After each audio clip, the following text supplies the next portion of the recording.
আকাশ নয়ন ভৰাৰ সপোন পাৰ হৈ যোৱা বৰণীয়া সময়। কথাটো এনেকুৱা ধৰণৰ,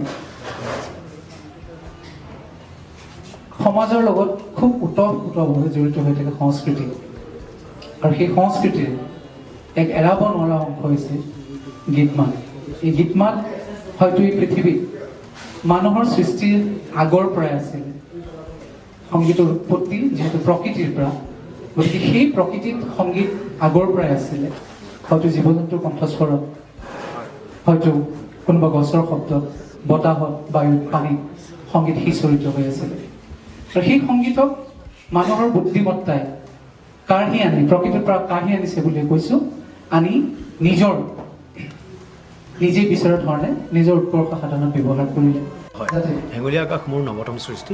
মই ইতিমধ্যে বিভিন্ন গান সৃষ্টি কৰি আহিছোঁ আৰু এইটো মোৰ শেহতীয়া সৃষ্টি। আৰু গানটো আপুনি বিচাৰি পাব শৈশৱৰ কথা, অতীতৰ কথা বিচাৰি পাব। গতিকে অতীত ৰোমন্থন কৰি কোনোবাই যদি গীত শুনিব বিচাৰিছে, এই গানটোৱে আপোনালোকৰ কাৰণে খুব মানে ধৰক সমাদৰ পাব বুলি মই আশা কৰিলোঁ। গীতটিত কণ্ঠদান কৰিছে ৰূপম ভূঞাদেৱে, জনপ্ৰিয় কণ্ঠশিল্পী, আৰু মিউজিক কৰিছে হিমাংশু বৰাই। গতিকে গীতটি সকলোৱে আদৰি ল'ব বুলি মই আশা কৰোঁ। আজি আহিছে আমাৰ অসমৰ এজন জনপ্ৰিয় সংগীত শিল্পী ৰক্তিম গোস্বামী, তেখেত আমাৰ মাজত উপস্থিত আছে। তাৰ লগত আছে আমাৰ মহাবিদ্যালয়ৰ অধ্যক্ষ অজয় কান্দুলাদেৱ, তেখেত আছে। আৰু আমাৰ এই মহাবিদ্যালয়ৰ বিভিন্ন ছাত্ৰ ছাত্ৰী আৰু শিক্ষক শিক্ষয়িত্ৰী আহিছে, তেওঁলোকে আহি আমাক সমৃদ্ধ কৰিছে। আচ্ছা, এই হেঙুলীয়া আকাশৰ শুভমুক্তি যিটো গান আপোনাৰ মুকলি কৰিলে, সেইটো কিমান দিন লাগিছে? মই কিমান দিনৰ পৰা আপোনাৰ আমি একচুৱেলি ক'ভিড পিৰিয়ডৰ সময়ৰ পৰা গানটো লিখা আৰম্ভ কৰিছিলোঁ। তাৰপিছত এতিয়া শেহতীয়াকৈহে এতিয়া সমাপ্ত হৈছে গোটেই প্ৰক্ৰিয়াটো। মাজতে ঘৰতে বহি বহি আমনি লগাৰ কাৰণে গীতটি স্ৰষ্টা সৃষ্টি কৰিলোঁ। তাৰপিছত এতিয়া সমাপ্ত হৈছে, আৰু সম্পূৰ্ণ হৈছে।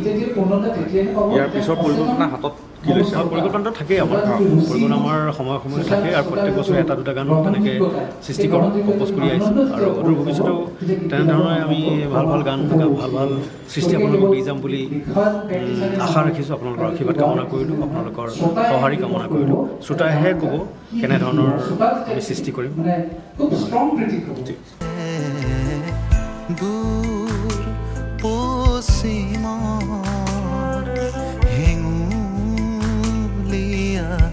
আকাশ নয়ন ভৰা সপোন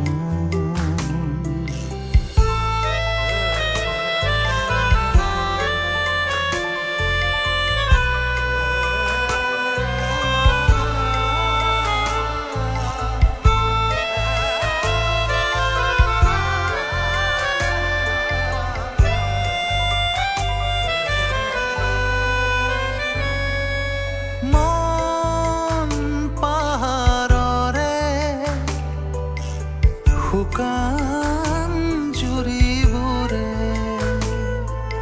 লুই তৰ দৰে উপচি পৰে।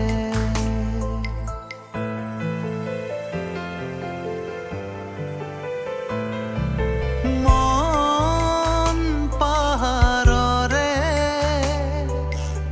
শুকান